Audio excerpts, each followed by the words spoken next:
Hello and welcome, Zevlin here, and today I'm going to play some Stardrive 2. Now this just came out earlier this week. It's a 4X strategy game, and I don't know, I'm excited about it. I've not played much 4X before, and I've always wanted to, and this one caught my attention, so here it is. We're going to jump right into the campaign here. Now, as you can see, there's 9 different races in the game on release, and they all have these attributes. So there's negatives and positives, and I don't know. It's kind of interesting. I've looked through all the races here, and the one that I think I like the best are these bears. They're basically samurai bears. What could be better than samurai bears? I mean, seriously. It's like Feudal Japan in space with bears. Very exciting. So you can also completely customize your race setup. Make whatever you want.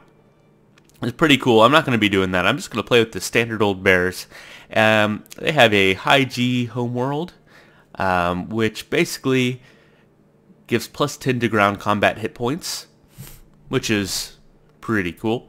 Quality engineers, 25% bonus to ship hit points. Ferocious warrior, 20 hit points for all ground troops. That starts to get pretty strong. They do have, though, to get all these good things, there are a couple of negatives. Let's go through the good things first. Eco-friendly, so a bonus of 25% to air pollution cleanup. Not 100% sure how that works. From my little bit of experience with the game so far, basically it just means that you get a production penalty if you produce too much or something, and this kind of offsets that a little bit. We'll kind of see. The math's kind of spelled out for us in the game in tooltips. We'll have to look into that a little later. So rich homeworld also, so plus 2 production per worker. Hey, that's pretty good. That's just at the homeworld, but you know, still, it's a good kickstart. All right, the negatives. So we have clumsy spies. So minus 0.5% earned by offensive and defensive spies. Okay. And you know what? I just avoid the spy game a little bit. Not that big a deal. It's one of those things you kind of have to focus on something, I think, and ignore other things. And this just tells us we're going to ignore spies and focus on other things. 20%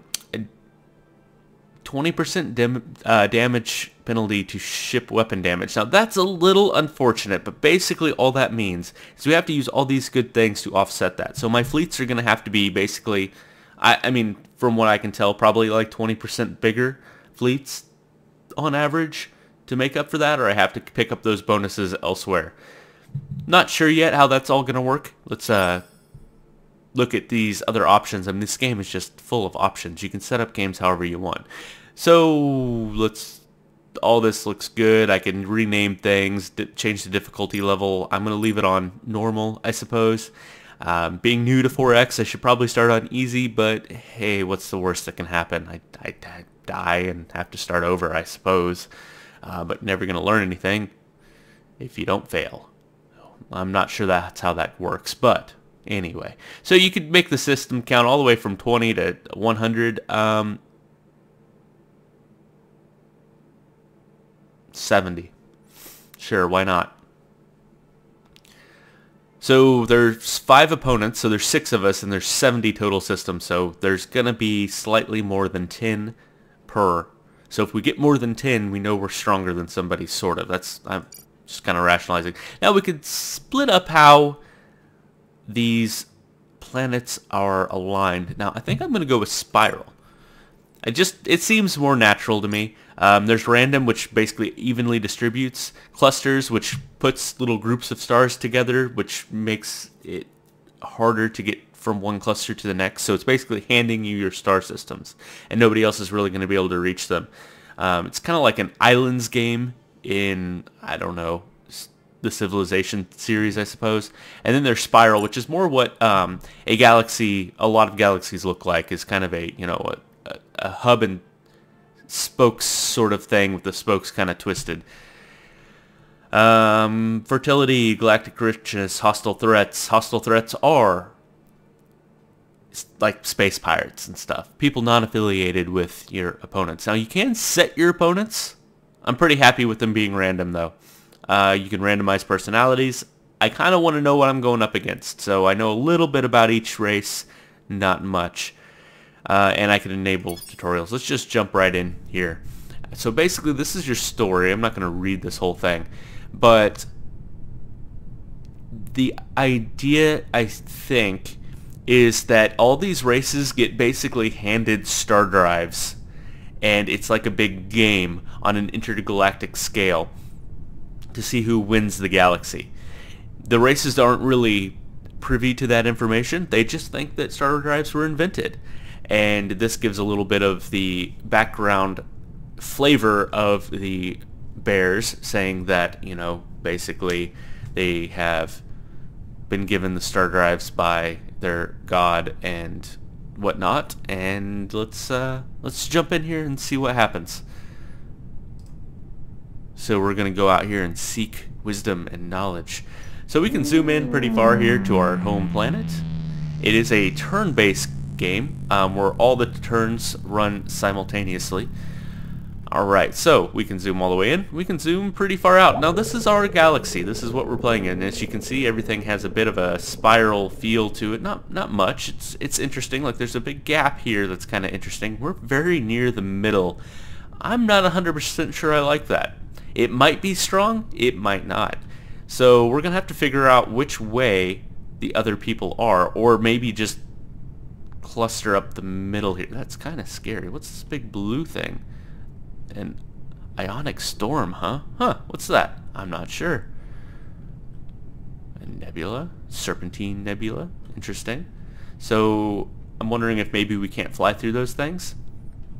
So anyway, name of the game: colonize planets, exploit planets, beat up on the bad guys. There'll be 5 of them randomly around here. And what this area is our Imperial space. Our ships don't use fuel inside the Imperial space. You can expand the Imperial space, and basically it's just a good thing. Alright, let's take a look at our first setup here. Now, this is our home world. We have our population that we can move around, and this shows us waste from pollution is 1. I'm guessing the negative 25%, maybe it would be 2. I'm not sure. You can see there the eco-friendly thing. So I think this is good because we're producing 0 food, meaning that everybody's getting fed. If I was to move here, I'd be negative 2. So I can move these guys around to doing different things, science, whatever. I'm going to jumpstart our production. So we are wasting 3 per.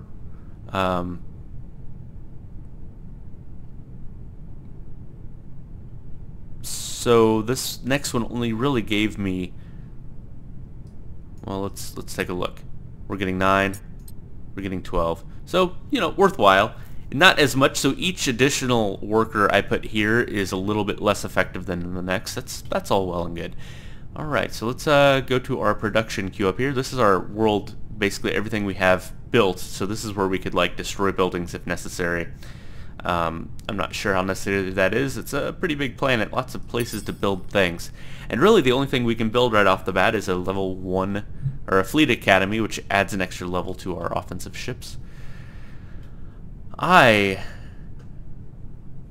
think you start, let's go back out into space. I think you start with a colonial ship. You do. Okay, so I won't be starting with that. And our home planet here, our home galaxy here, only has 2 planets. That's interesting. A couple of quick starts I did to kind of see how things went actually had 4 or 5 planets, so 2 will be interesting.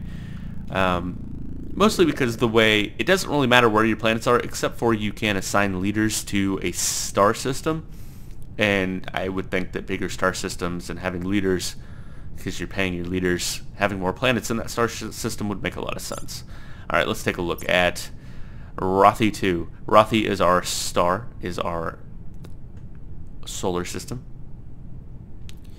So Kulrathi 2 is a medium radiated abundant normal G3 max population planet. That's a mouthful. So basically what that means is I can't farm here because food per farmer, 0. Production per worker is 3 though, so it's good for that, but I'd have to feed the citizens somehow or they'll starve, meaning I have to produce extra food on another planet and then use my freighters to transport back and forth, which means I will need to build some freighters soon. I think though, instead of colonizing there, I might find another planet that does actually produce some food to start. So let's take our ship and let's that was a weird noise. Let's head towards this star. I'll probably just go in a counterclockwise circle around these stars that are in our empire already to try and get a fast start on a new planet. Alright, I don't think... Oh yeah, choose research. So you have this whole research tree thing, each one of these sections of research with this experimental thing that... I love the tooltips in this game, by the way. Excellent, excellent job on tooltips. Unlock a random technology, including technologies that are unique to your race. So these things are expensive and kind of random.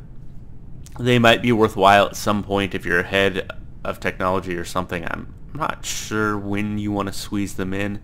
There's probably a strategy to it. I don't know what that is, but to research. So let's just look at construction research. There's 12 steps of construction research, and you can only get one thing per step through science, through research. You can get through trading and spying, which means that spying is pretty good. You can get the other one. So let's say I choose xenomines. Actually, I think I like automated rover bay better. They both cost, if I build it on a planet, it'll cost 1, it's called a BC, billion credit, per turn. So there's no disadvantage or advantage there. But one is a flat 3 per worker, which is pretty good. The other one is a 1 per worker plus 5 bonus. So if you only have, let's say you only have 2 workers on the planet, you would get plus 2 plus 5, which is 7. If you had 2 here, you get a bonus of 6. So at 3 workers, xenomines becomes better.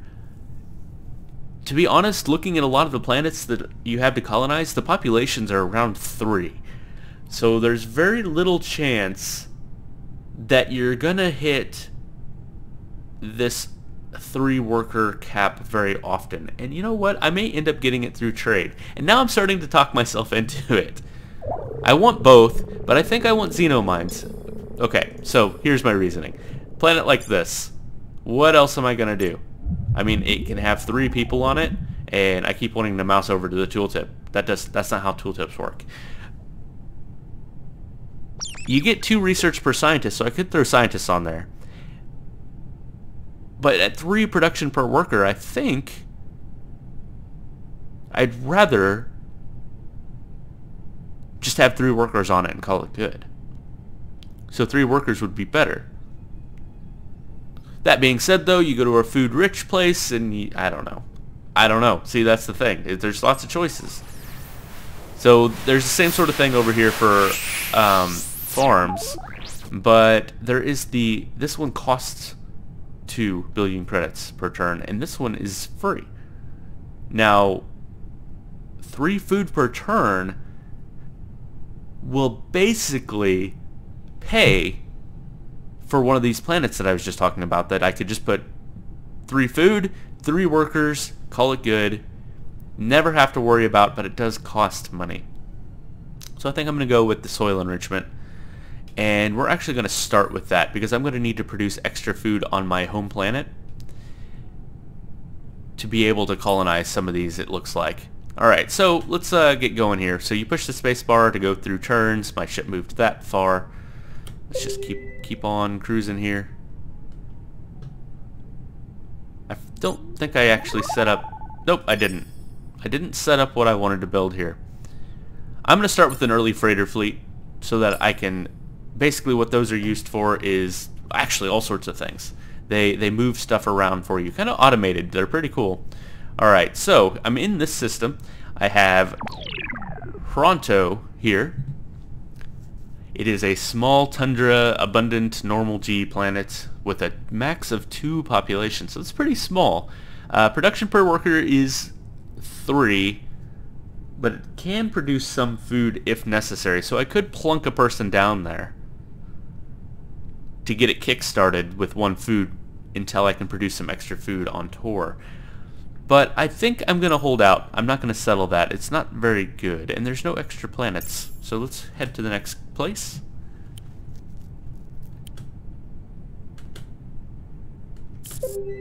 Alright, couple things here.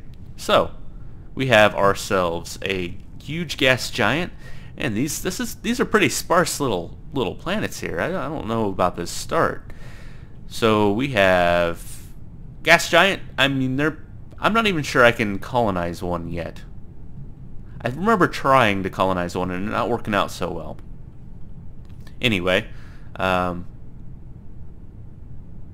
not even going to do it. It's 1 food, 1 farm, and research is 2. Research is 2 on other planets as well, so let's keep trucking along. I should have probably gone north first, it looks like. Oh yeah, the wormhole. So basically this is a way to explore. There's wormholes throughout the galaxy that kind of spit you in and out of different places. If I jumped into this wormhole, it would shoot me out somewhere randomly in the galaxy, which may or may not be, you know, a good place. I may meet a new civilization. We'll be doing that at some point soon. But first I really want to get this colonial guy down. 2 gas giants. Uninhabitable. Yeah, they're uninhabitable if I read. Okay, so here's our last little chance here to hopefully get something decent. This is a pretty awful start in my opinion. I don't know. I mean, not that I've played a lot. Here we go. Here, this is a little bit more promising. These yellow things here. Oh, the red things are bad. These yellow things are special resources that are in the game. There's several of them, and they do different things. And the more you have, the better generally, and you can trade them.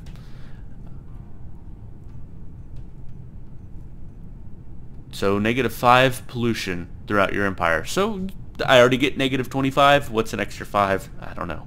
Exploration bonus. Control 4 or more. Gain 25% damage with beam weapons. Now this would be good, because I already have the -20, so if I have control of this resource, that offsets that. So let's look. Actually, I think this gives me more information. Not really. Non-hostile climates. So what's this guy?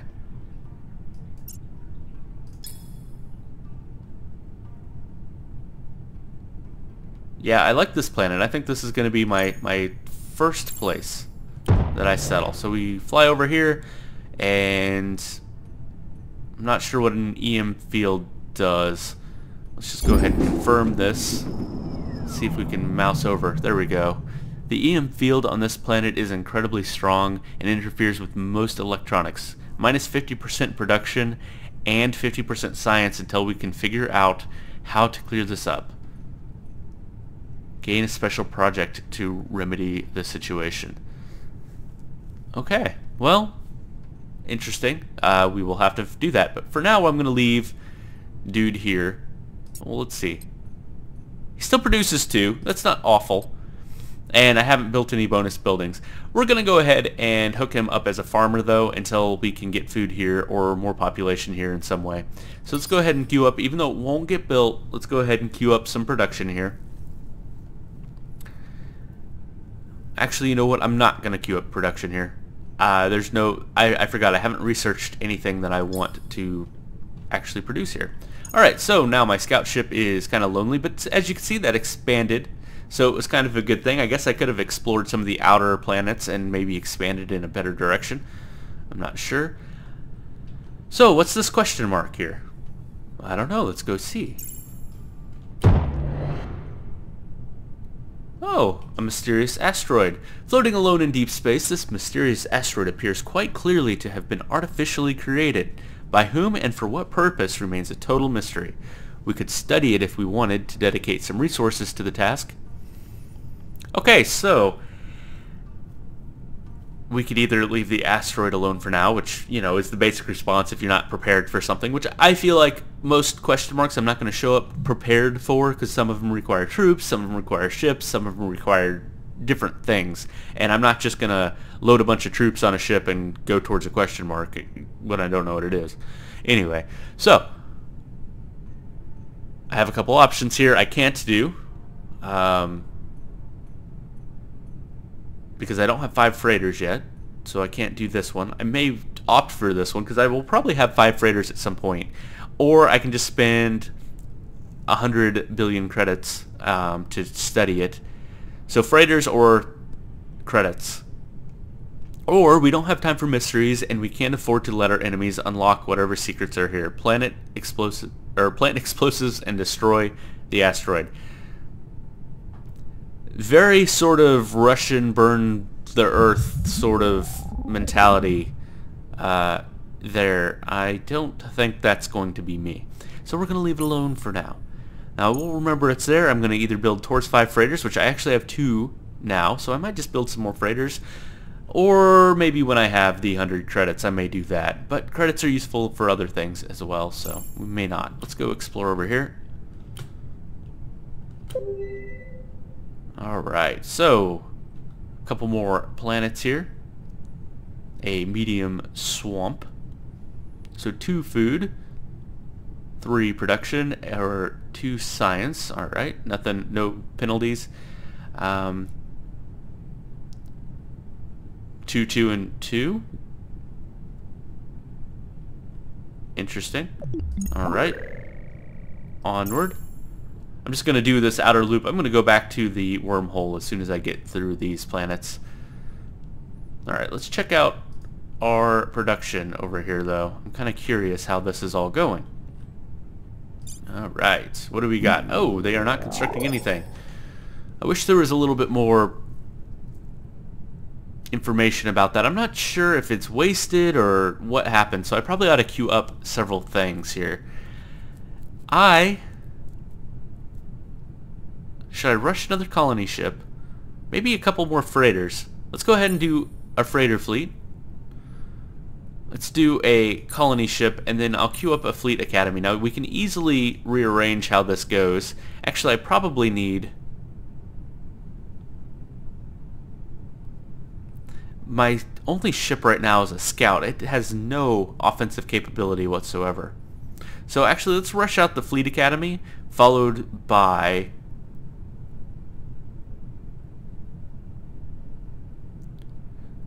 Should we go ahead and build a bigger ship? I'm going to build one small ship for now. Followed by a small ship.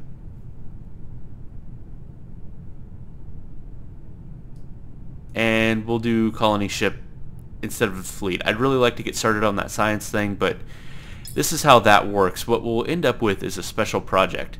And special projects come here. Oh, I can already do that. I already have a special project. Okay, so we're going to actually do this now. We're going to devote, as you can see, as I move this slider, certain percentages move. So I can go 70%, 60%, whatever percentage I want. I can go all the way to researching EM field. I think I'm going to go about 50-50 for now to research this versus my soil enrichment. So I could rush one or the other or just kind of split them up. I really want this EM field thing because I want that to be my production. A good production source. So I'm actually producing extra food here. I don't think I can afford to do this. No, that would be negative. What about my other planet? Was I producing extra? No, I'm not. I don't like producing extra. I don't think it saves up.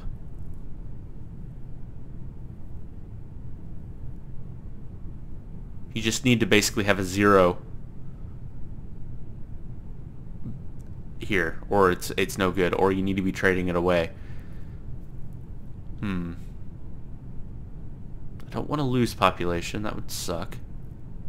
Yeah, we'll leave it alone for now. I do want to rush some of this. I could rush science. I could move this guy down to science.